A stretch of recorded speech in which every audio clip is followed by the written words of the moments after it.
Cette Je conférence vais, va maintenant être enregistrée. je vais donc, oui, la séance est enregistrée et je laisse la parole à Didier Paillard pour la première présentation. Bien, donc merci Hélène et Aglaé de m'avoir invité pour pour ce séminaire. Alors, c'est très intéressant parce que du coup, ça m'a fait réfléchir un petit peu à la notion de tipping point, de catastrophe, etc. Et donc, je vais vous faire part de tout ça. Euh, et du coup, oui, enfin, j'ai choisi un titre avec le mot catastrophe parce que effectivement, c'est un petit peu la question sous-jacente qui, euh, qui vient assez naturellement à l'esprit.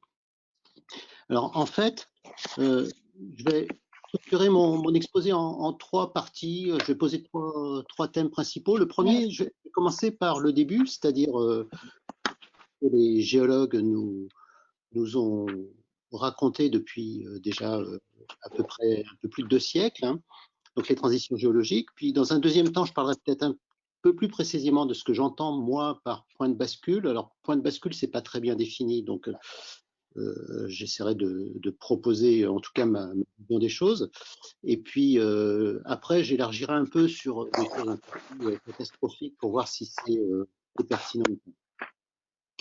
Alors, je pense que c'est important de commencer par parler de transition géologique, parce que là au moins on sait de quoi on parle, c'est du solide, il y a une longue tradition là-dessus, et je pense que c'est intéressant de rappeler que au XIXe siècle, enfin, initialement, on concevait l'évolution de la planète comme une succession de transitions, comme une succession de points de bascule, si on veut, avec avec une évolution assez lente du système physique ou même pas d'évolution du tout, hein.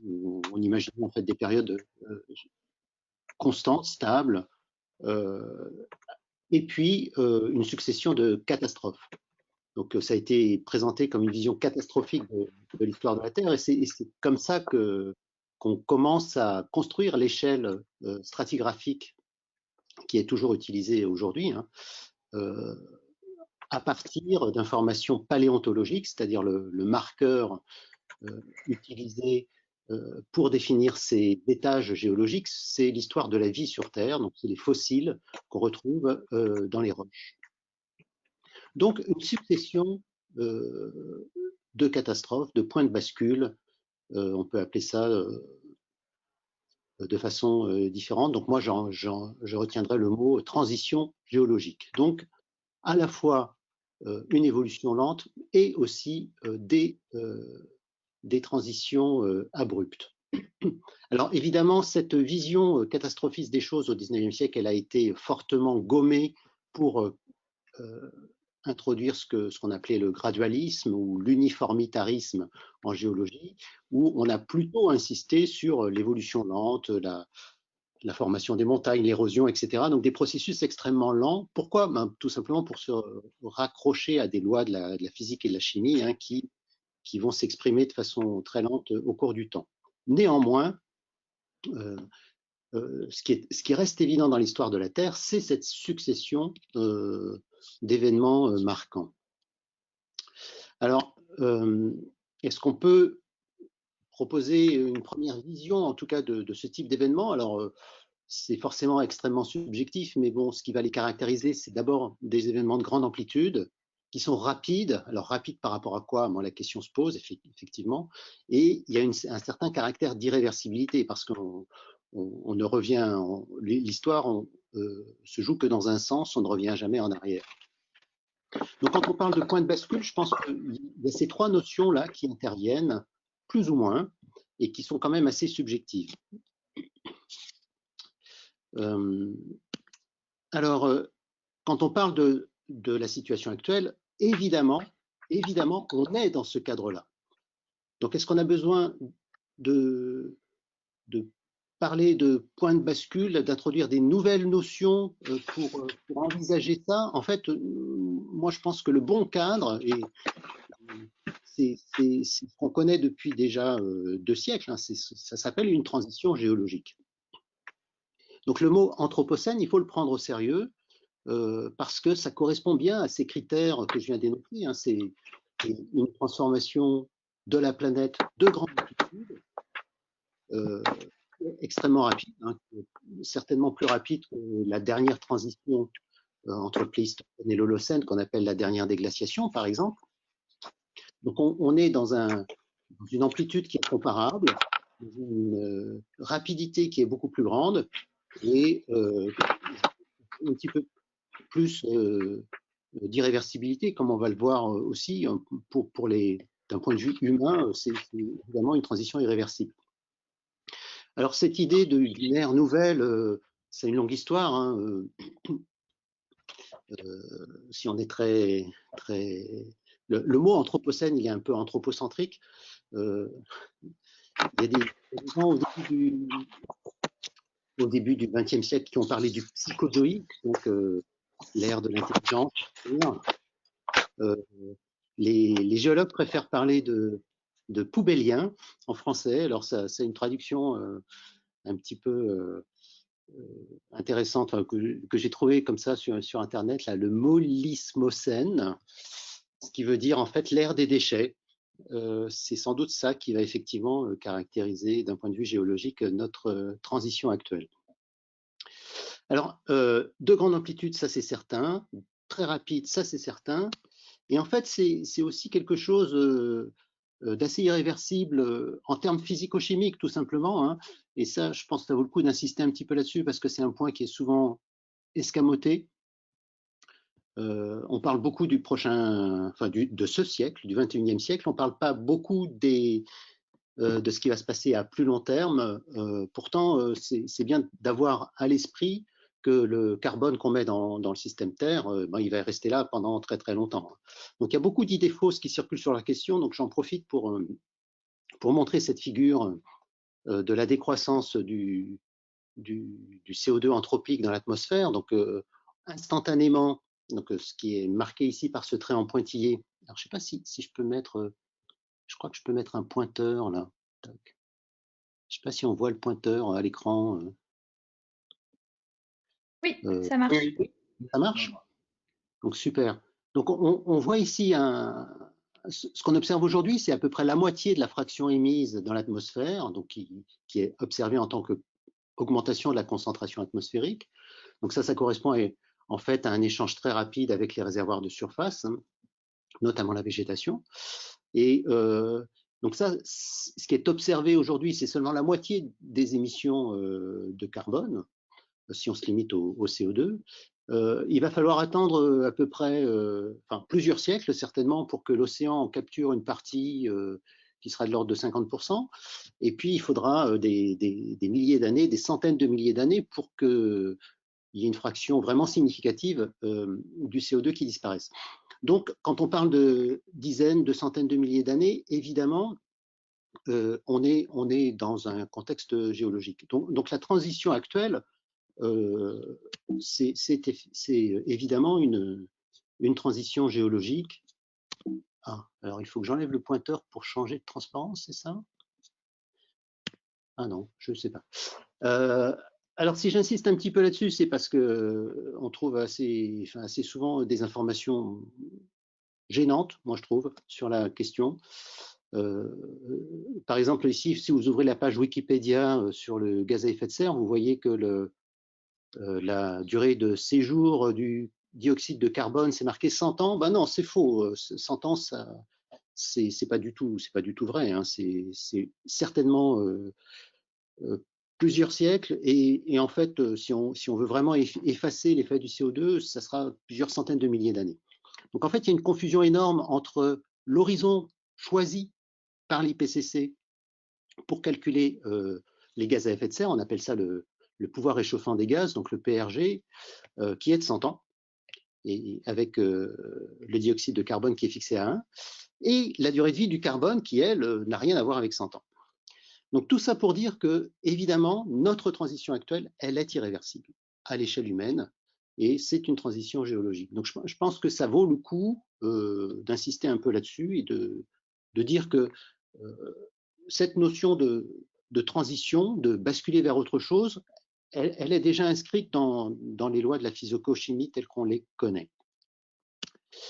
Donc voilà, donc si on peut essayer de faire des projections à long terme sur le futur, non seulement on peut, mais je pense que l'on doit envisager le futur un peu plus long terme. Et si j'ai un reproche à faire au cadre de l'IPCC, c'est justement ça, hein. Enfin, j'y reviendrai plus tard. C'est de ne pas regarder vers où on va, en quelque sorte. Donc, la première idée qu'on peut avoir d'un point de bascule, celle qui m'intéresse le plus en fait, c'est la notion de transition géologique. Et ça, j'aurais tendance à dire que c'est quelque chose de bien connu des géologues depuis longtemps et qui malheureusement n'est pas très visible, me semble-t-il, dans les discussions sur le changement climatique, ce qui est dommage, parce que je pense que c'est le bon cadre. Alors sur ces figures, là, je ne vais pas trop commenter, mais vous avez des simulations. Alors, comme c'est tout petit, probablement vous ne voyez pas les échelles de temps. Donc sur ce papier de Ziegfeld et al. En 2013, on évalue l'effet du changement climatique à l'échelle du millénaire, avec en haut des émissions de CO2 qui durent typiquement un siècle ou deux, un réchauffement qui ressemble quand même beaucoup à une marche d'escalier, donc sans revenir à l'état initial au bout de 1000 ans. Ah non, pardon, le deuxième graphique, c'est la concentration atmosphérique en CO2, donc qui ne va pas retomber très rapidement. La température, donc qui ressemble un peu à une marche d'escalier, et puis même des composantes encore plus lentes, comme le contenu thermique de l'océan ou la dilatation thermique de l'océan, qui va continuer à l'échelle des millénaires. Et on pourrait rajouter comme ça tout un tas de composantes lentes. Donc voilà, donc ça c'est d'autant plus intéressant que, en fait, des transitions géologiques, il y en a eu beaucoup, il y en a eu un certain nombre, et on peut essayer d'apprendre des choses à partir de là. Alors moi j'aime bien introduire la transition paléocène-éocène, donc il y a 55 millions d'années, parce qu'elle partage tout un tas de caractères communs avec notre situation actuelle. Alors, ce que l'on comprend de cette transition géologique il y a 55 millions d'années, c'est qu'elle correspond à une injection massive de carbone dans le système Terre. Donc ça, même si on ne connaît pas très bien le scénario, on observe à travers les isotopes du carbone qu'effectivement, il se passe quelque chose de très très brutal au niveau de la planète en termes de carbone, qu'on peut expliquer le plus souvent comme une injection de méthane d'ailleurs. Ça correspond à un réchauffement extrêmement brutal à l'échelle géologique de la planète, c'est-à-dire on va avoir un réchauffement, alors sans doute à l'échelle du millénaire, un réchauffement qui a une amplitude de l'ordre de 4, 5, 6 degrés. Et on observe aussi une acidification des océans, puisque quand on met du carbone dans le système Terre, on acidifie les océans. Donc ça ressemble quand même pas mal à ce qu'on est en train de faire en ce moment. Ça permet de voir aussi que ces grandes constantes de temps du carbone, c'est-à-dire environ 200 000 ans, ça correspond effectivement à la durée de la perturbation telle qui est enregistrée ici, hein, puisque là vous avez une échelle de temps, ici qui va de 56 millions d'années à 54 millions d'années dans le passé, donc avec une transition centrée autour de 55. Donc on voit que la durée de cette perturbation, c'est environ 200 000 ans. Donc on peut dire, à l'échelle humaine, c'est sans doute irréversible. À l'échelle du système Terre, on voit que c'est une perturbation qui revient vers un état initial pour le climat et pour le carbone. Mais évidemment, dans l'histoire de la vie sur Terre, on ne revient jamais à l'état initial, et ça correspond à une extinction de certains organismes marins, donc notamment les foraminifères benthiques, qui sont assez différents avant et après. Et de façon encore plus intéressante, ça mérite de souligner que c'est aussi l'apparition des mammifères tels qu'on les connaît aujourd'hui, et notamment les primates. Donc d'une certaine manière, s'il n'y avait pas eu cette transition, on ne serait peut-être pas là pour en parler.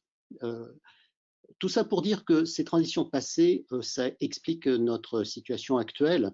Et c'est certes des événements catastrophiques, mais c'est des événements qui permettent l'évolution du système.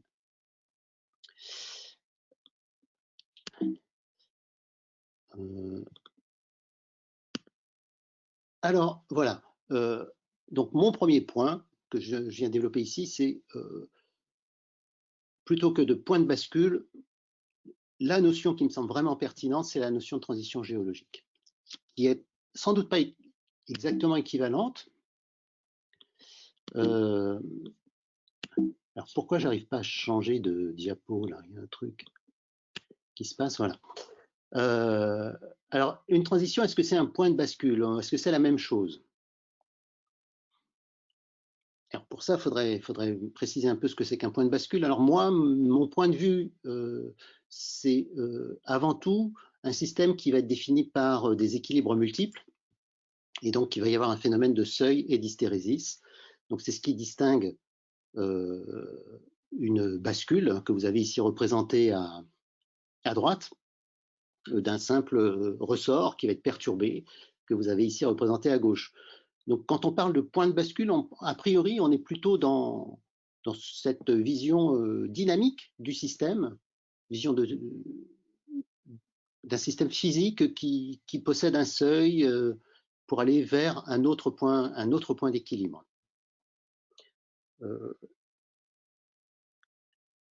Alors, ça, c'est effectivement une notion intéressante, mais ce qui manque un petit peu là-dedans, c'est de quoi on parle en fait, parce que si on parle de la température de la planète, ben, peut-être qu'on n'est pas dans ce cadre-là. Si on parle de la vie sur Terre, ben, les transitions géologiques, effectivement, elles sont irréversibles. Donc, on passe évidemment d'un point d'équilibre à un autre point d'équilibre, en quelque sorte. Donc, la question, la notion est intéressante, mais il faut l'appliquer à quelque chose, et ça, c'est pas toujours très, très clair.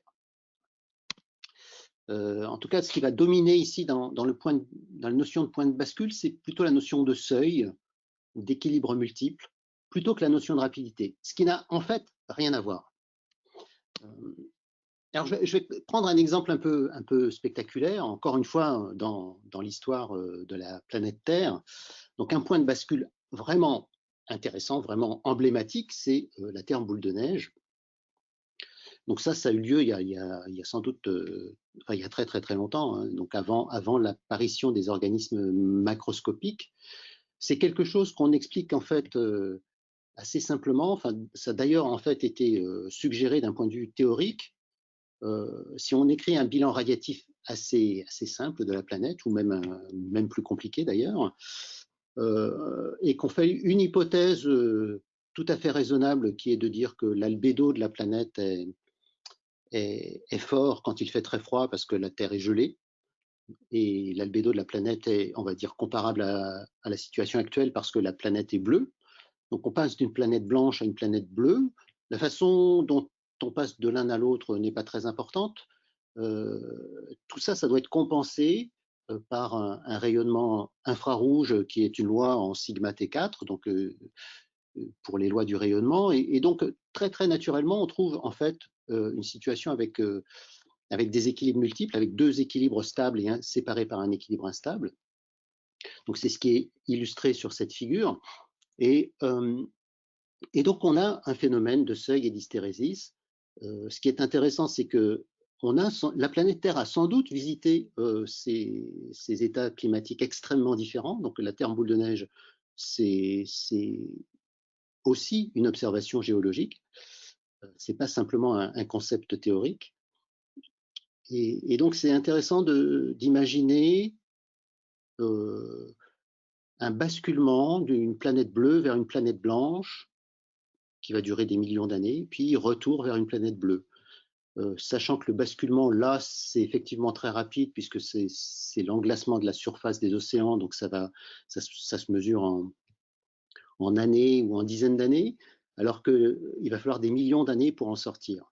Donc là, très clairement, on est dans le cadre d'un point de bascule, vraiment à l'échelle de la planète. Ça, c'est vraiment ce qui est de plus spectaculaire et et pertinent pour le climat de notre planète.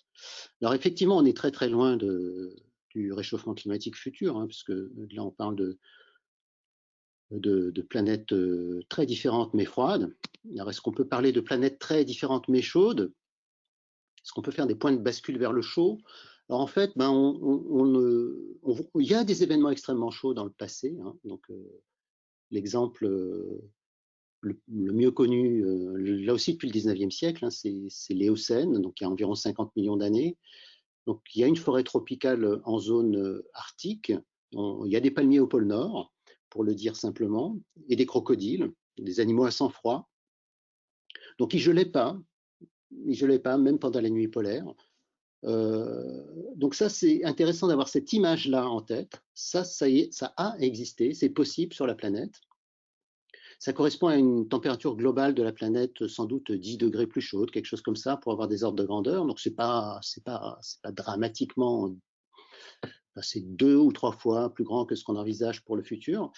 Mais j'ai pas envie d'appeler ça un point de bascule, parce que là, il n'y a pas du tout la notion de transition rapide, hein. On passe pas brutalement d'un système à l'autre. Il n'y a pas franchement non plus la notion d'équilibre multiple. Donc ce basculement entre des planètes très chaudes et des planètes très froides, on a plutôt l'impression que ça correspond à une évolution lente et continue.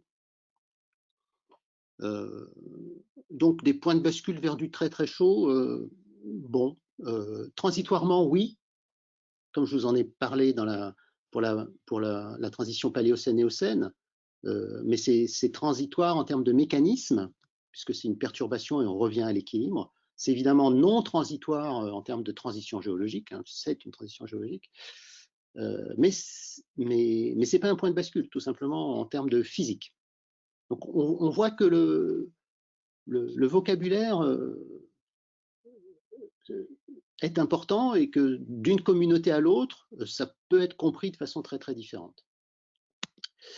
Alors, quand on regarde les émissions de CO2 et l'augmentation de la température, donc une figure qui résume assez simplement les choses, c'est cette figure de l'IPCC qui nous dit simplement que la température à venir sera proportionnelle à la quantité de carbone qu'on va injecter dans le système.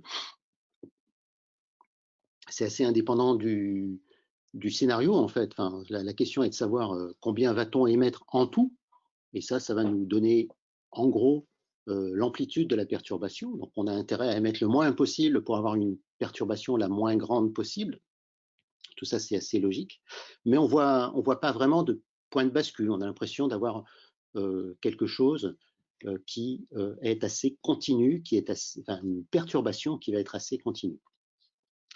Alors, ça, c'est vrai pour la température, au premier ordre en tout cas. C'est pas forcément vrai pour tout un tas d'autres aspects du système Terre. Et la question des points de bascule, elle est, je pense, avant tout liée à ça, c'est-à-dire de quoi parle-t-on au juste? Parce que si on regarde la circulation océanique dans l'océan Atlantique, et ça je vais y revenir parce que c'est un petit peu le phénomène emblématique derrière cette notion de tipping points, oui, il y a des basculements dans la circulation océanique, ça a des conséquences sur le climat, notamment autour de l'Europe, etc., et sans doute sur la météorologie européenne, sur ce qui va se passer autour de l'Atlantique Nord. Donc il y a eu des basculements dans le passé, rapide ou pas, encore une fois, c'est assez subjectif comme notion, on parle de décennies ou de siècles. Il y a aussi des choses brutales qui se passent dans la dynamique des calottes de glace, ça aussi je vais y revenir un peu plus loin, notamment pendant la déglaciation, donc ça pose la question de la stabilité des calottes de glace. Il y a effectivement aussi des questions qui se posent sur le stockage du carbone et la stabilité des stocks de carbone dans les sols, notamment dans les sols gelés, et aussi en fait sur les plateformes continentales des océans. Et ça fait écho aux événements passés qu'on appelle les hyperthermaux pendant les périodes chaudes, ou la transition paléocène-éocène dont je vous ai parlé, qui correspond sans doute à un relargage brutal de méthane dans ce cadre-là. Donc là aussi, il se pose la question des stocks de carbone qui sont dans le sous-sol. Est-ce que c'est enfoui de manière stable ou est-ce que c'est susceptible de ressortir de façon brutale? Se pose la question aussi des régions semi-arides. Donc en paléo, il y a la question lancinante, on va dire, du Sahara vert, qui est de comprendre comment on va passer d'une zone semi-désertique mais néanmoins habitable à une zone vraiment complètement désertique, à l'Holocène. Est-ce que c'est brutal? Est-ce que ça ne l'est pas? Dans le futur, on se pose beaucoup la question de la désertification de l'Amazonie, par exemple. Donc ça, c'est quelque chose qui semble sortir des modèles, mais bon, est-ce que c'est robuste ou pas? Donc là, on voit bien que l'objet en question, encore une fois, ce n'est pas la température, là, ça va plutôt être la végétation. Une autre question assez intéressante aussi, c'est la désoxygénation des océans. Donc ça fait écho aux événements anoxiques qu'on observe notamment pendant l'ère secondaire. Et la question posée sur le futur, c'est dans quelle mesure les régions pauvres en oxygène, qu'on appelle les OMZ, les oxygènes minimum zones, est-ce que ces régions vont devenir très très grandes ou pas? Et avec toutes les conséquences qu'on peut imaginer en termes de biologie marine dans les régions côtières notamment. Donc voilà, on pourrait continuer ce genre de liste, donc des catastrophes, des points de bascule dans le système Terre. Effectivement, il y en a beaucoup en fait, il y en a beaucoup. On est simplement limité un petit peu par notre imagination. Il se trouve que notre imagination, elle est en grande partie basée sur ce que l'on a observé dans le passé, comme j'ai essayé de vous l'illustrer ici. Et là, évidemment, je vous parle simplement des aspects physico-chimiques de la planète. On pourrait rajouter l'évolution des écosystèmes et la sixième extinction. Donc ça aussi, là, on est dans la transition géologique dont je vous ai parlé précédemment. Et puis, on pourrait aussi parler d'économie. Voilà. Donc, je ne vais pas développer ces points-là, mais on est bien évidemment toujours dans cette notion d'événements un peu catastrophiques. Alors, pour illustrer en fait le premier point, la circulation océanique profonde dans l'Atlantique, si je l'ai mis en numéro 1, c'est parce que c'est à partir de là qu'on a commencé à parler de tipping points dans la littérature du climat, hein, dans les années 2000 à peu près, les années 90, les années 2000, suite à ce genre d'informations, donc les événements de Dansgaard-Oeschger qu'on observe au Groenland. Donc là,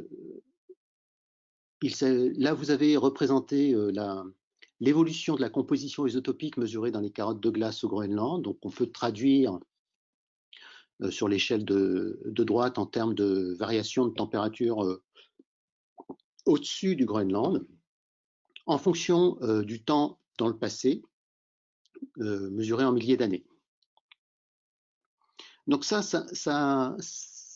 a eu un certain retentissement parce que avant les années, on va dire 80, 90, on imaginait que les variations climatiques du passé s'effectuaient lentement.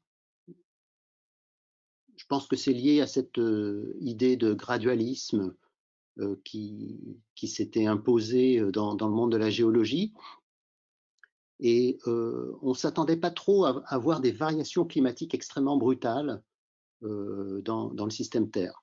Or, dans les années, à partir des années 70, la question a été posée par les glaciologues, et dans les années 90, ça a été vraiment accepté, démontré à partir du moment où on a retrouvé le même genre d'informations sur les continents, dans les océans, un peu partout.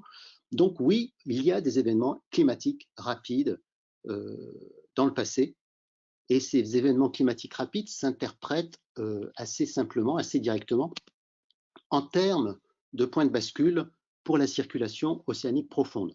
Donc je ne vais pas rentrer dans la physique du système, hein, mais c'est assez simple, hein, c'est du niveau de l'équation du second degré sur un modèle extrêmement simple. Et on observe ce phénomène que vous avez ici schématisé en bas à droite, avec une circulation océanique qui va être relativement stable en fonction d'un forçage externe qui en l'occurrence est le bilan hydrologique à la surface des océans. Et puis, il y a un point de bascule au-delà duquel cette circulation thermohaline s'effondre. pour rejoindre une autre branche d'équilibre. C'est exactement le même phénomène que pour la Terre boule de neige tout à l'heure, c'est la même structure mathématique. Donc, quand les scientifiques ont vraiment pris conscience que c'était un élément essentiel du fonctionnement de l'océan aujourd'hui, voilà, ça a suscité tout un tas de questions sur les tipping points et sur les points de bascule dans le système Terre. D'ailleurs, le concept dominant pour expliquer ces événements de Danse-Garuger, c'est ce qu'on appelle la bascule bipolaire, puisqu'on va observer des variations de température qui sont un peu en opposition de phase entre les deux hémisphères, puisque le mécanisme qui est en jeu, c'est le transport de chaleur d'un hémisphère vers l'autre. Donc, quand le transport de chaleur est actif, eh bien, il y a un hémisphère qui se réchauffe au détriment de l'autre. Donc, ça correspond bien géographiquement à cette idée de bascule, et aussi en termes de mécanisme physique, on a ce basculement entre deux modes de fonctionnement. Donc, c'est à partir de là que le GIEC, dans les années 2000, parle de surprise climatique assez explicitement. Alors, j'ai pas retrouvé le mot dans le résumé pour décideurs, mais il y a tout un paragraphe sur la question dans le résumé technique du groupe de travail 1 qui parle de surprise climatique en ces termes, en disant que il y a des événements brusques qui peuvent survenir dans le système qui sont difficiles à anticiper. Voilà, tout simplement parce que ce qu'on considère comme stable et fixe, en fait, c'est potentiellement pas toujours aussi stable et fixe qu'on pourrait l'imaginer. En particulier, donc ce qui est mentionné, c'est en tout premier lieu, parce que comme je viens de vous le dire, la circulation thermohaline, mais aussi la stabilité des calottes de glace, les pergésisols, les stocks de carbone, etc. Donc c'est un peu le début de la terminologie tipping points telle qu'on l'emploie parfois aujourd'hui. Alors, j'aimerais dire que, en fait, oui, bien sûr, ça c'est un rôle central dans le fonctionnement du système climatique, et j'en suis parfaitement convaincu parce que c'est là-dessus un petit peu que j'ai travaillé pour résoudre une autre question qui a priori semble avoir rien à voir avec les points de bascule, hein, qui est la théorie des cycles glaciaires interglaciaires. Donc, cette question des cycles glaciaires interglaciaires, elle est assez centrale dans la discussion sur le climat, puisque tout part de là, en fait, au 19e siècle, entre le rôle du CO2, le rôle de l'astronomie. C'est à partir de là qu'on commence à se poser la question de savoir comment fonctionne le climat. Et c'est aussi à partir de cette question qu'on envisage le réchauffement climatique à cause des émissions de CO2. Et bon, il se trouve que si on rajoute là-dedans un point de bascule, justement, ça permet d'expliquer tout un tas de choses. Donc, ce concept d'équilibre multiple dans un système qui apparemment n'en a pas besoin, mais en fait, ça permet d'expliquer les mystères, on va dire. En tout cas, c'est une piste intéressante pour expliquer l'origine des cycles à 100 000 ans, hein, qui n'est toujours pas clairement acceptée, pas bien compris. Ou bien la transition entre des cycles à 40 000 ans, des cycles à 100 000 ans, etc. Donc, je ne vais pas insister là-dessus, mais c'est juste pour illustrer le fait que cette idée de basculement, en fait, d'un point de vue dynamique, d'un point de vue fonctionnement du système, c'est sans doute central, et pas seulement dans cet exemple que je prends parce que ça me concerne, mais il y a sans doute une multitude d'autres endroits du système climatique où il y a effectivement des points de bascule qui permettraient de mieux comprendre la dynamique du système. Donc, ma deuxième conclusion provisoire, c'est effectivement la notion de seuil d'hystérésis. C'est essentiel pour comprendre le fonctionnement du climat.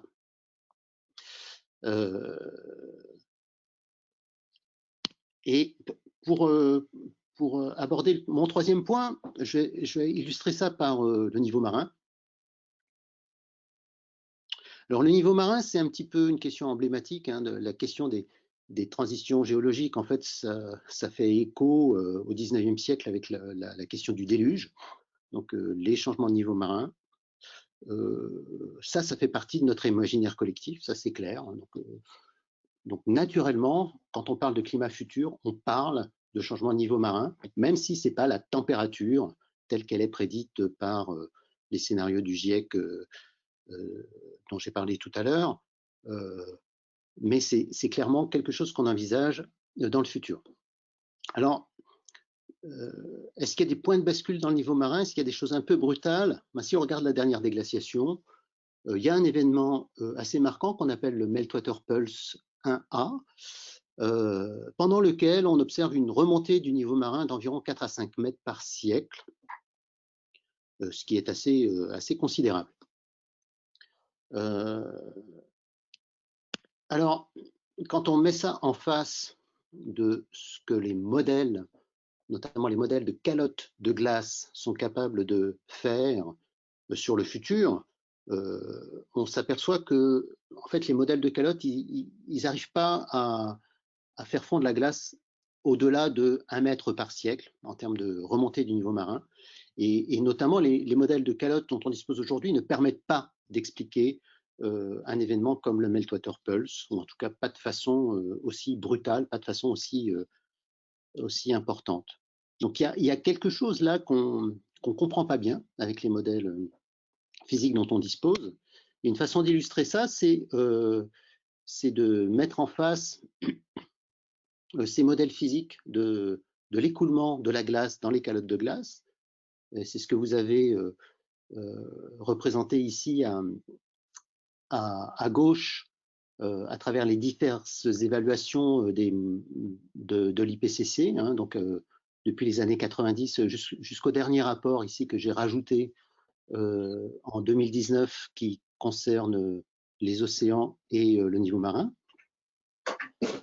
Et on s'aperçoit que les prévisions, enfin les scénarios futurs, enfin à l'horizon 2100, plafonnent, on va dire, aux alentours de 1 mètre d'augmentation du niveau de la mer.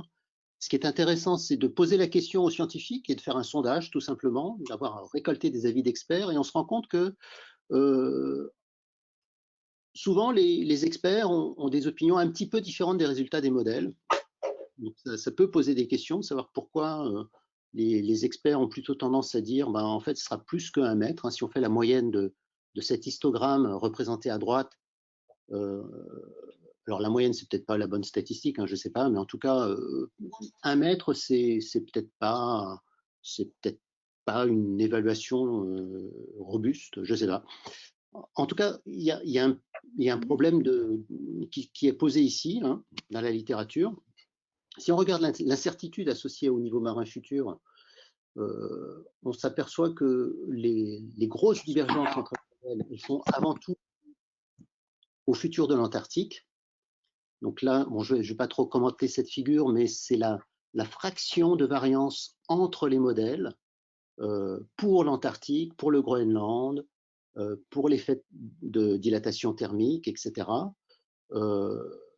Comparé, alors le niveau 1, c'est la variance associée aux différents scénarios futurs, que ce soit des scénarios pessimistes ou optimistes.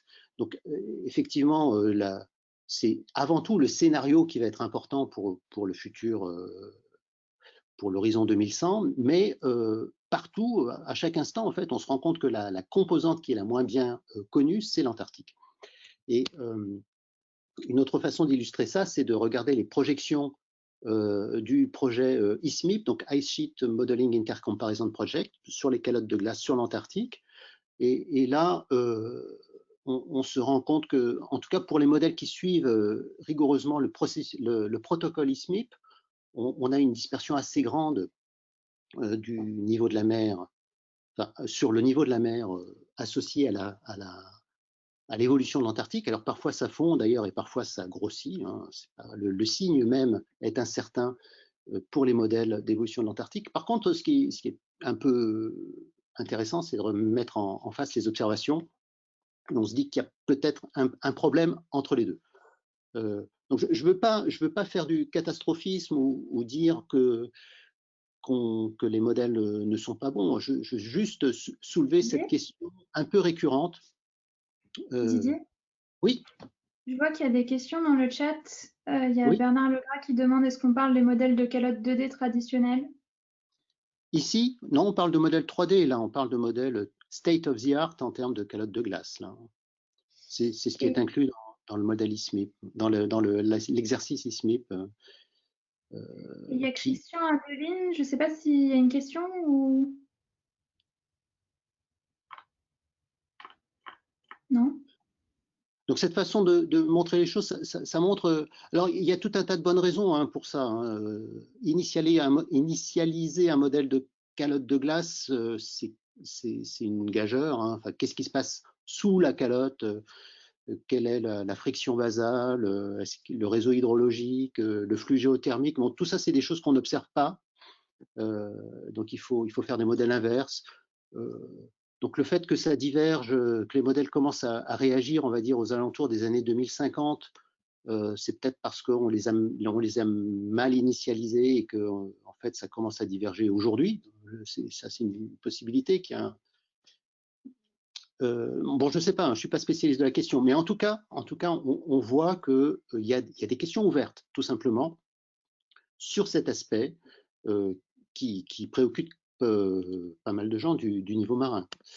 Alors, pour conclure un petit peu, je dirais que ça, c'est une des caractéristiques des points de bascule. C'est un point de bascule, finalement, une autre façon de voir les choses, c'est de dire qu'un point de bascule, c'est quand le plancher s'effondre. Hein, on croyait que c'était solide, on considérait que c'était une condition limite fixe dans le modèle, et puis en fait, ça ne l'est pas. Hein, on pensait que la calotte ne glisse pas sur la base, et puis en fait, elle glisse. On pensait que... Enfin, typiquement, on est toujours dans ce genre de situation-là, où on faisait une hypothèse simplificatrice en termes de conditions limites pour un modèle sophistiqué, on se rend compte que cette condition limite qui était fixée ou trop simple ou mal contrainte, en fait, elle mérite d'être regardée d'un peu plus près. Donc ça pose la question des contours de l'objet climat. Donc tous les tipping points dont on a parlé précédemment, en fait, c'est des choses qui sont en dehors de l'atmosphère. Hein. C'est la végétation, c'est les calottes, c'est le carbone dans les sols, etc. Donc la question, c'est jusqu'où il faut s'intéresser pour parler de climat. La question, c'est est-ce qu'il faut mettre ça en avant parce que c'est des choses qu'on ne connaît pas finalement. Je pense que c'est pas une bonne stratégie pour le GIEC de mettre en avant les faiblesses des modèles, enfin le fait qu'il y a beaucoup de choses qu'on ne connaît pas. Et personnellement, c'est plutôt une source d'inquiétude qu'autre chose. Et puis, est-ce qu'on doit être catastrophiste pour convaincre les gens ou est-ce qu'on doit au contraire essayer d'être le plus rigoureux possible, quitte à sous-estimer le changement climatique. Donc ça, c'est des questions ouvertes, hein. J'ai pas les réponses à ça. Donc voilà, la question c'est un tipping point, une transition. Est-ce qu'il faut parler de se mettre dans la position du catastrophiste et parler de la fin du monde? Donc je pense que c'est pas la bonne attitude. Je préfère nettement ce point de vue.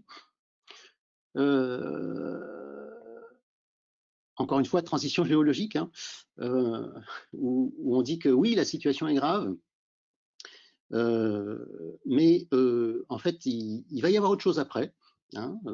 Bon, en l'occurrence, là, c'est les mammifères qui vont prendre le pouvoir. Mais bon, la difficulté, c'est qu'on n'a pas forcément tous les moyens intellectuels pour aborder la question. Et donc moi, je préfère parler de transition géologique, qui me paraît une notion beaucoup plus utile pour appréhender l'évolution future du climat, plutôt que de point de bascule, parce que d'une part, je ne sais pas très bien ce que ça veut dire, ou alors ma conception du mot en termes dynamiques, elle n'est pas forcément associée à la notion de catastrophe, d'événements rapides, mais c'est intéressant en soi, mais je trouve pas ça très pertinent pour parler de catastrophe ou de futur. Hein. La notion de transition géologique est plus intéressante parce qu'il y a déjà la notion de rapidité, il y a la notion d'irréversibilité, il y a tout ce qu'on veut pour faire peur, c'est déjà là. Et ce qui m'intéresse le plus dans cet aspect des choses, plus que la transition en elle-même, c'est vers où on va. Et si on peut faire un reproche au GIEC, à mon avis, c'est de se limiter au XXIe siècle. Et donc, forcément, quand on a des courbes qui divergent comme ça à l'horizon du XXIe siècle, c'est pas très rassurant. Ce qui serait plus intéressant, c'est d'envisager le futur un peu plus lointain, d'envisager un autre état d'équilibre, et donc de parler de transition vers quelque chose. Et à mon avis, c'est ça qui manque, quoi. C'est d'avoir cette notion d'un univers, d'un monde un peu stable après la transition. Voilà. Donc, on a besoin d'un peu d'imagination pour ça, et c'est là-dessus que je voudrais conclure. Merci de votre attention. Merci beaucoup, Didier. C'était super intéressant. Je vois qu'il y a déjà des questions dans le chat. Donc, s'il y a d'autres personnes qui veulent poser des questions, mettez que vous voulez poser une question dans le chat. La façon dont on fonctionne, c'est que quand quelqu'un veut poser une question, il demande la parole dans le chat, mais c'est plus sympathique si la personne met sa caméra et pose sa question en vrai, parce que c'est déjà qu'on doit faire ça à distance, ça rend les choses un peu plus humaines. Du coup, Chloé, est-ce que vous voulez poser votre question? Que vous avez un micro? Parce que je vois qu'il y a une question qui est écrite, mais... Chloé Luden. Ok, sinon... Vous m'entendez? Ouais, c'est bon. Oui. Vas-y. Super. Bonjour à tous et merci beaucoup pour ces apports. Ma question porte justement sur ces notions de seuil et surtout d'équilibre, parce que j'ai l'impression que ce monde d'après, enfin celui qui est dépeint en tout cas dans les rapports du GIEC, c'est celui de 2050, où on a atteint un équilibre entre nos émissions et notre absorption du carbone dans l'atmosphère par le biais de technologies pour le moment toutes plus conceptuelles les unes que les autres. Et est-ce que justement ce serait pas ce qui est soutenu en ce moment, en tout cas en raison des relations entre le GIEC et les instances plutôt politiques? Et donc du coup ma question c'est quelle serait votre perspective en tant que paléontologue sur ces objectifs de neutralité carbone? Est-ce que ça illustre une pensée par seuil, où il faudrait justement ne pas dépasser un certain seuil d'émission, ou en tout cas de concentration du CO2 dans notre atmosphère, ou est-ce qu'elle va à son encontre? Et plus généralement, ce que vous pensez justement d'avoir des frises chronologiques qui s'arrêtent en 2050, parce que pour le moment, on a l'impression que, effectivement, comme vous dites, après 2100, on saute d'une falaise, quoi. Il n'y a pas vraiment d'avenir plus lointain. Voilà, merci beaucoup. Ben, oui, merci pour la question. Alors effectivement, le message du GIEC, c'est d'aller, par rapport à cette figure-là, qui est la seule que j'ai sous la main, c'est d'aller le moins loin possible dans cette direction, dans cette perturbation. Donc si on pouvait s'arrêter aux alentours de 2 degrés Celsius, hein, c'est un peu ça l'objectif fixé par les accords de Paris. Donc c'est ce qui correspond au scénario ici 2.6 en bleu, donc s'arrêter à des émissions pour un total d'environ 1000 gigatonnes de carbone. La perspective, c'est plutôt de limiter les dégâts, je dirais. Hein. C'est pas trop d'écrire un état stable indéfiniment. Il faut bien avoir en tête que même à 2,5 degrés, le niveau de la mer, bon, il va continuer à monter pendant longtemps. Les calottes, elles vont aussi continuer à fondre pendant un certain temps. Alors c'est vrai que plus la perturbation est petite, moins on risque de franchir des des points de bascule en quelque sorte, même si c'est pas très bien défini. Le danger quand on court les yeux fermés dans un endroit où il y a des murs, moins on va loin, moins on a de chances de se cogner contre un mur, quoi. C'est un peu ça la logique, hein. Donc, cette idée de point de bascule, c'est quand même avant tout l'idée essentielle, me semble-t-il, qu'il y a des choses qu'on ne connaît pas et qu'on risque de croiser en chemin. Donc des surprises. Le vocabulaire utilisé par l'IPCC est, je pense, assez pertinent. C'est des surprises climatiques. Je pense que c'est ça qui est intéressant. Donc, moins on perturbe le système, moins on a de chances d'avoir de surprises. Je ne sais pas si ça répond bien à votre question, mais je pense que le GIEC se place dans cette optique-là, qui est effectivement tout à fait pertinente. Mais j'aimerais moi, ce qui manque quand même un petit peu, c'est de parler d'un peu plus loin, quoi, vers où on va. Ça me paraît manquer dans le discours. Il y a une remarque de Bruno Turc. Je ne sais pas si Bruno veut faire sa remarque en parlant. Non, c'était juste. Merci Didier pour ta présentation. Non, ça n'enlève en rien de tout ce que tu as dit. C'est juste pour préciser que les transitions géologiques, elles sont aussi beaucoup dues en fait à des phénomènes tectoniques. Il y a des grandes phases tectoniques dans la Terre qui font qu'il y a des périodes de sédimentation et qui font qu'ainsi on va définir des événements, des événements qui définissent les états géologiques. Oui. Alors ça effectivement, c'est le discours qui est mis en avant par les géologues. Ça, c'est le discours, je dirais, gradualiste, uniformitariste, qui dit que tout se passe très lentement sur des grandes échelles de temps, quand les montagnes poussent et quand les continents bougent. Ce qui est vrai, évidemment. Mais non, pas du tout ce que je veux dire. Non, les montagnes, on sait bien que les montagnes, elles ne poussent pas graduellement. Il y a des phases d'accélération et des phases de calme. Ouais. Même la géologie, elle n'est pas graduelle. Hein. Moi, ce qui m'intéresse, voilà, si j'ai parlé du Paléocène et Éocène, c'est parce que justement, il y a autre chose aussi qui se passe. Il y a des choses un peu brutales dans ces transitions géologiques. Il y a aussi la vie qui intervient. Il y a le carbone. Il y a pas que. Voilà. Oui, non, mais ma remarque, c'était pas vraiment ça. Ma remarque, c'était sur l'enregistrement.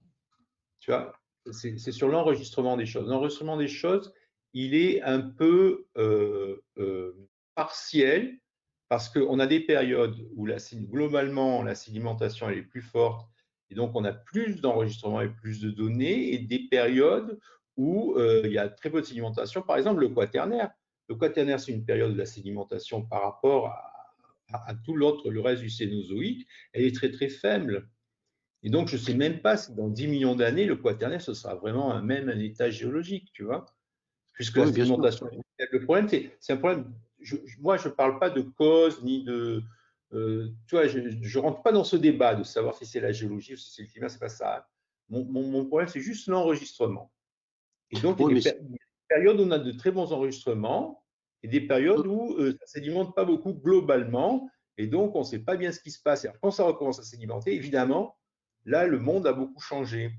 Mais est-ce que ça a été aussi rapide que ça? On ne sait pas vraiment. Voilà, c'est juste ça. Ok, il y a des biais dans les enregistrements. Mais je pense que y a quand même une majorité de gens qui pensent que la notion de transition géologique, elle a du sens. Voilà, je ne veux pas épiloguer là-dessus. Voilà. Non, mais bien sûr que ouais. Je ne vais pas forcément rentrer dans des détails trop techniques non plus pour les participants. Bernard, tu avais une question? Non, je mets la caméra. Voilà. Enfin, je ne sais pas si je mets, oui, j'ai la caméra. Oui, c'est plus un commentaire. Je pense que tout ça, c'est aussi à prendre dans le cadre de la perception des travaux et des rapports du GIEC, parce que, bon, certes, le GIEC où on mentionne ces possibilités de surprise, mais c'est pas le message principal tel qu'il est capté, à mon avis. On a plutôt l'impression que le message qui est capté, c'est que les scientifiques sont capables de prévoir à peu près correctement, même s'il y a une dispersion, l'évolution du climat. Et si on suit leurs conclusions, on pourrait éventuellement se garantir des effets. Je crois que la question des risques qu'il y a à effectivement déclencher déclencher des phénomènes de transition brutale, ou l'idée que les mécanismes inconnus du climat ne sont pas nécessairement des mécanismes qui vont le stabiliser, est quelque chose qu'il faut quand même répandre un peu plus largement. Bon, on a par exemple l'exemple du trou d'ozone. Personne aurait pu penser au départ que de rajouter quelques molécules de chlore dans les régions polaires, surtout où la chimie n'est pas très active a priori, allait détruire le composant vital d'ozone qui est 10 000 fois plus abondant. Le processus qui conduit à ça était absolument invraisemblable a priori. Et donc, je pense qu'il faut vraiment éclairer les gens sur la sensibilité du système climatique et les risques qu'il y a à jouer avec le feu, je peux dire. Voilà.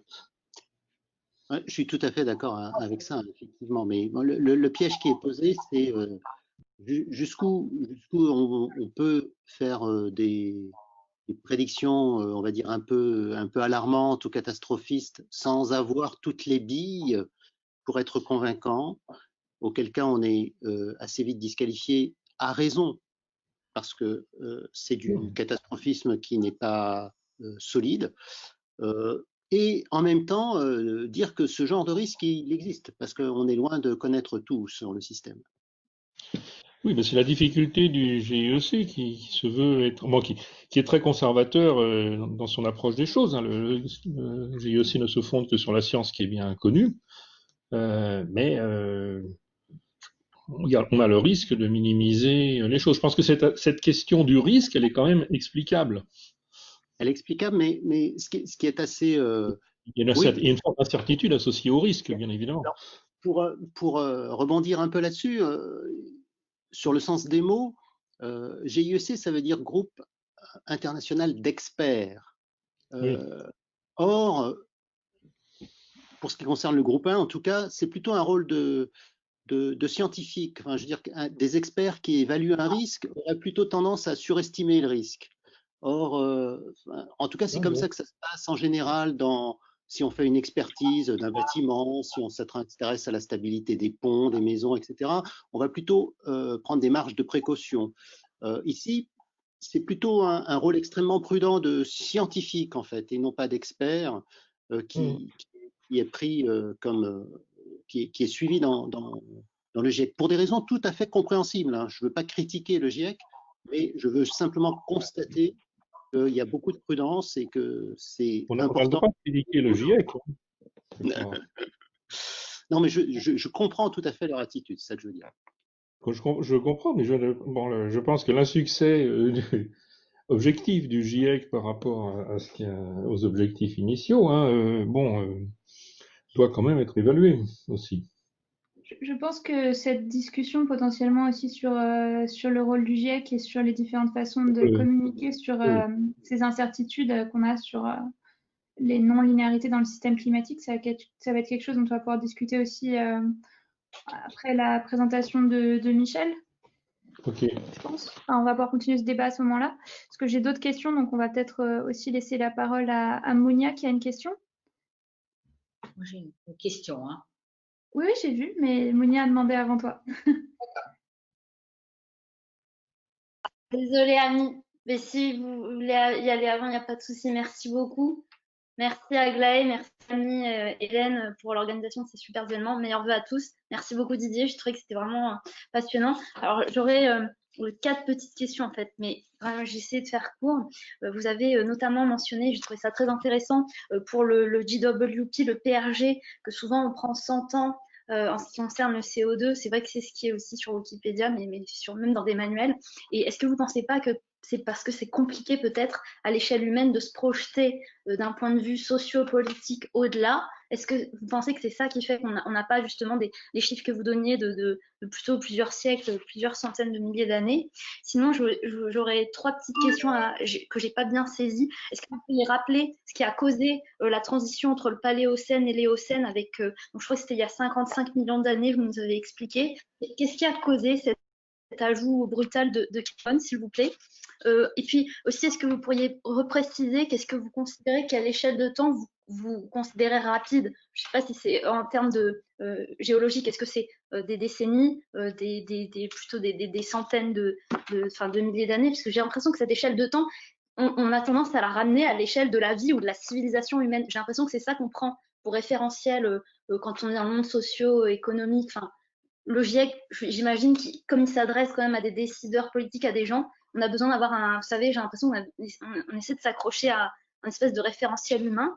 Et d'autre part, dernière question, s'il vous plaît, j'ai pas non plus saisi ce qui a déclenché le Meltwater Pulse. Est-ce que c'est aussi quelque chose, enfin, je sais pas, une météorite, un événement externe brutal qui a perturbé le système ou... Voilà, merci beaucoup. Alors, merci pour ces questions. Je vais commencer peut-être par que ce soit la transition paléocène, éocène. Alors là, on sait que c'est sans doute lié à une injection massive de carbone dans le système, mais pourquoi? Bah, très franchement, on ne sait pas. Hein. On ne sait pas très bien d'où il est sorti, ce carbone. Donc, il y a sans doute eu on peut appeler ça un tipping point, c'est un effet de seuil qui fait que brutalement, il y a du carbone qui est sorti d'un réservoir souterrain. Sous forme de méthane, c'est sans doute ce qui est plus probable, mais bon, ça reste assez mystérieux. Même chose pour le Meltwater Pulse, cette remontée brutale du niveau de la mer pendant la déglaciation, malheureusement, c'est un peu mystérieux, quoi. Enfin, on constate que ça existe, mais on ne sait même pas si ça vient des calottes du Nord ou des calottes du Sud. Enfin, il y a tout un tas de discussions là-dessus pour essayer de trouver les mécanismes. Donc, ces questions-là sont assez simples. La réponse est on ne sait pas. Pour le fait d'être rapide ou lent, effectivement, si le GIEC se focalise à l'échelle du siècle, c'est parce que c'est l'échelle humaine pertinente qui intéresse les gens et en particulier les décideurs, quoique même 100 ans pour les décideurs, c'est déjà très très très long. Et pourquoi on trouve... Alors, pourquoi ce chiffre de 100 ans sur le CO2, on le retrouve un peu partout dans la littérature? Très franchement, je pense que il y a une part de désinformation qui est pas forcément intentionnelle, hein, mais c'est pas parce que c'est compliqué. Hein. Moi, je pense que c'est assez simple de dire que le CO2, il est là pendant des siècles, des millénaires. Hein, tout le monde est capable de le comprendre. Par contre, on a besoin de se fixer un horizon pour le calcul du poids réchauffant des gaz, parce qu'on a besoin de comparer des choses qui ne sont pas comparables. Un des problèmes assez fondamentaux, c'est de savoir comparer avec un seul chiffre. Donc, par exemple, le méthane et le CO2, lequel est le plus grave, lequel est le plus embêtant, lequel est la taxe qu'on va mettre, combien ça coûte en termes d'argent, sonnant et trébuchant. Et pour faire ça, on se donne arbitrairement un horizon de 100 ans. Mais on peut l'expliquer simplement. À mon avis, tout le monde peut comprendre la logique derrière. Par contre, dire que le CO2 va disparaître dans 100 ans, ça c'est de la désinformation, c'est parce qu'on a oublié de parler du futur plus lointain. Et ça, je trouve que c'est ennuyeux. Parce qu'on a besoin d'un imaginaire au-delà du GIEC. Je ne sais pas si j'ai répondu à toutes les questions. J'ai l'impression que c'est déjà... Ouais. C'est bon, Monia? Du coup, parce que je sais qu'Amy veut poser sa question depuis tout à l'heure, donc Amy, tu peux poser ta question. Oui, bonjour et merci Didier. Moi, il faut quand même se rappeler, bon d'abord tout le monde le sait bien sûr, mais que le GIEC c'est avant tout un organisme d'expertise dans la négociation climatique internationale. Il était censé faire des rapports pour la négociation.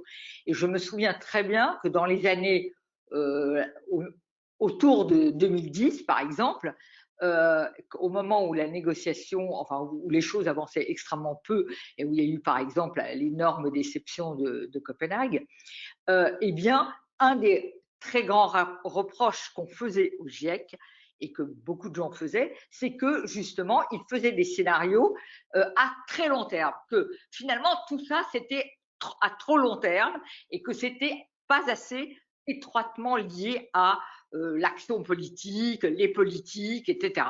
Donc, c'était d'une certaine façon un reproche inverse à celui que tu fais aujourd'hui, me semble-t-il. Hein. Je me souviens de ça. Et dans la question de la...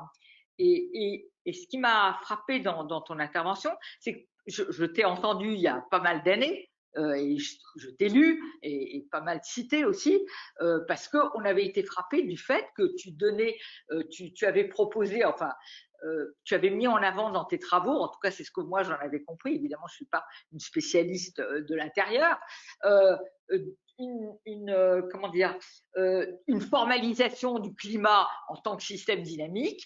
Et dans le cadre de la théorie des systèmes dynamiques, on sait un peu qu'est-ce que c'est que le concept de point de bascule ou plutôt de bifurcation. C'est pas exactement.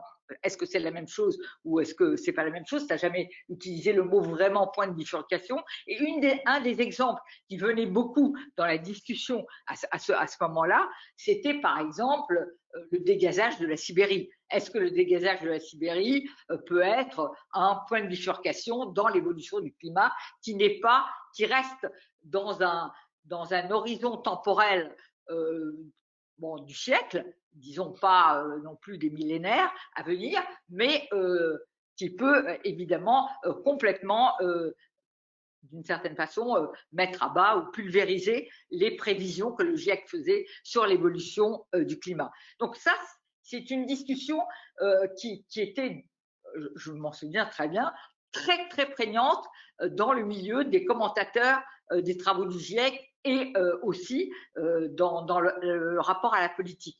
Donc, je me permets de te poser la question, est-ce que tout cela te semble caduque avec la discussion que tu as introduite sur transition écologique? Est-ce que c'est l'introduction du concept d'anthropocène qui est arrivé finalement dans les années un peu avant, mais qui s'est énormément répandu dans la deuxième décennie du XXIe siècle, qui t'oriente beaucoup sur la notion de transition géologique au détriment plutôt de celui de point de bifurcation, de point de bascule, etc. Enfin, comment tu vois cela, sans oublier du fait qu'aujourd'hui, si on parle, et ça nous ramène aux premières questions après ton exposé sur 2050 et la neutralité carbone, il est évident qu'on est dans une autre perspective maintenant. On parle de politique climatique. Et donc, et après l'accord de Paris et dans les années maintenant, depuis 2-3 ans, on est dans l'idée de comment est-ce qu'on met en œuvre l'accord de Paris et les pays qui donnent des engagements, etc. etc. Donc, je veux dire, je crois qu'il ne faut pas quand même oublier que le GIEC et toutes ces questions sont placées dans un horizon où la question de la politique est centrale. Oui, évidemment. Et c'est assez structurant pour la science que l'on fait, donc ça c'est clair. Alors, il y a beaucoup de choses dans cette question. Alors, d'une part, cet horizon court terme, long terme, par le GIEC. Alors, effectivement, je pense qu'il y a une évolution entre les premières, le GIEC d'il y a 20 ans, 30 ans, ou des scientifiques, des premiers messages scientifiques qui avaient avant tout pour vocation à tirer la sonnette d'alarme, à prévenir de la réalité du changement climatique et donc de la possibilité d'un changement important à l'horizon des décennies. Et effectivement, se projeter en 2100 quand on était en 1980 ou en 1990, ça paraissait très très lointain. Maintenant, on est en 2020 et maintenant le changement climatique, c'est plus quelque chose de théorique, c'est quelque chose de réel que l'on commence à percevoir de façon sensible. Donc la question a un peu évolué et je pense que le problème n'est bon, il y a toujours des gens un peu sceptiques vis-à-vis de cette question, mais la question, elle est avant tout, me semble-t-il, de commencer à prendre les choses en main et d'envisager une transition vers quelque chose, de limiter les dégâts. Et pour ça, à mon avis, il faut effectivement, on a besoin du court terme, évidemment, on a besoin de gérer, et même du très court terme, parce que les décisions sont à prendre le plus rapidement possible. Si possible avec des effets à l'échelle des décennies, mais on a aussi besoin d'aller un peu plus loin parce que on se rend compte quand même qu'il y a quand même enfin, toute cette question a suscité une énorme inquiétude, en partie justifiée, mais aussi, on va dire, de l'angoisse qui n'est pas forcément constructive. Et donc moi, je pense qu'on a aussi besoin d'aller plus loin que simplement se donner des objectifs à l'horizon de 2050 qui, très vraisemblablement d'ailleurs, ne seront pas atteints. Donc, il faut viser un petit peu plus loin, essayer d'être un peu plus raisonnable et d'envisager des trajectoires qui sont peut-être à l'horizon 2100, 2200, 2300, je ne sais pas. En tout cas, dire qu'on va tout résoudre en 2050, bon, moi j'ai un peu du mal à y croire, quoi. Donc le court terme, ça suffira pas. Alors ensuite, il y avait une autre partie de la question, me semble-t-il, sur la notion de bifurcation, par rapport à la notion de tipping point. Alors, pour les systèmes dynamiques, en fait, c'est des choses un peu différentes, tout ça. Donc, j'ai pas trop employé le mot parce que, en fait, la question qui est toujours posée, c'est quoi le paramètre de contrôle? C'est-à-dire, qu'est-ce qu'on va faire varier? Si le paramètre de contrôle, c'est le CO2, alors effectivement, on peut parler de bifurcation vers d'autres états, des choses comme ça. Assez souvent, en fait, quand on étudie les modèles en termes de systèmes dynamiques, on va utiliser des paramètres de contrôle qui sont pas forcément des choses qui varient dans le temps. Voilà, mais on peut utiliser aussi ce vocabulaire, hein, ça me pose pas de problème. Je crois que j'ai répondu à tout. Je sais pas si ça... Si Ami, tu veux rajouter quelque chose? Sinon, je vais laisser Alexandre Barboni poser sa question. Oui. Bonjour, vous m'entendez? Je t'entends pas très bien, mais on t'entend. Parlez un peu plus fort. C'est bon là? Oui, oui. Merci beaucoup tout d'abord pour cette présentation qui est très éclairante. Alors ça tombe bien, ma question elle porte directement sur la diapo qui est présentée là. J'ai pas très bien compris comment on peut avoir une sensibilité linéaire sur la température globale tout en ayant des points de bascule multiples dans le sous-système. Est-ce que ça veut dire qu'il y a des petites marches d'escalier qu'on ne voit pas ou j'ai l'impression qu'il y a un paradoxe là-dedans. Est-ce que vous pouvez expliquer un peu ça?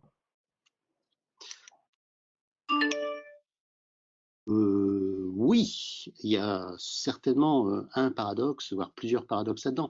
Alors d'une part, il y a potentiellement plein de marches d'escalier qu'on ne voit pas parce que ce qu'on a mis en ordonnée, c'est la température globale de la planète. Or, très franchement, la température globale de la planète, tout le monde s'en fiche, hein. C'est pas ça qui va déterminer la vie des gens. Ce qui détermine la vie des gens, c'est la végétation, c'est l'agriculture, c'est des choses qui finalement sont assez éloignées de ce nombre global.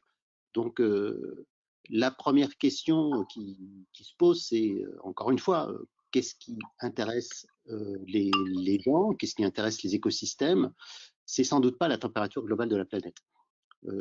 Donc ça peut masquer tout un tas de marches d'escalier qui ne sont pas visibles sur ce diagramme parce que elles sont cachées, parce qu'on n'a pas zoomé dessus, parce qu'on les a pas présentées, on les a pas prises en compte.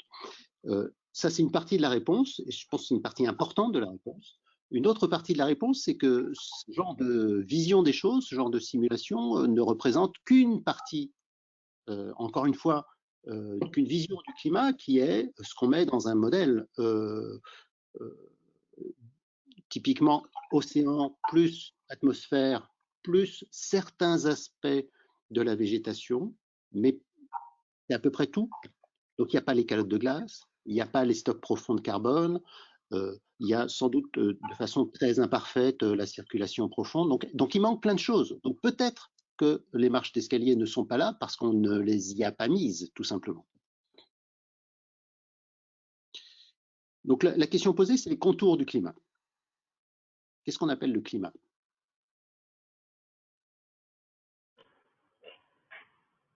Ok, mais alors, enfin, si je peux continuer un petit peu sur la question, comment est-ce qu'on peut être confiant dans la température globale qui est donnée s'il y a tout un tas d'éléments qui n'ont pas été mis? La température, c'est un truc assez facile à prédire avec des bilans radiatifs. Donc c'est du solide. Mais est-ce que c'est ça la question importante?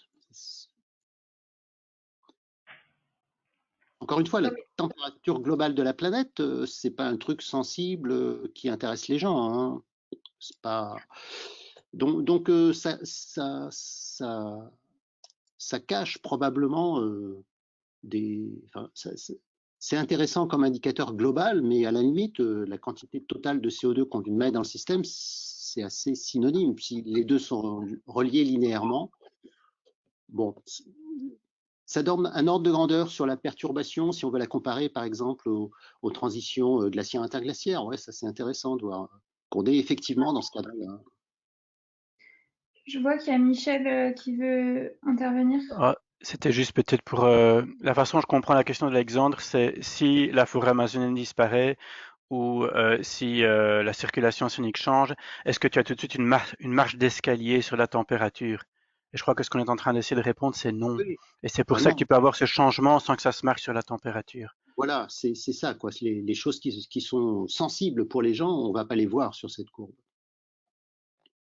Et du coup, ça veut dire que ce diagramme n'est pas parti dans c'est bien ce que vous avez dit, mais du coup, ça veut dire que le message du GIEC finalement est trop simpliste.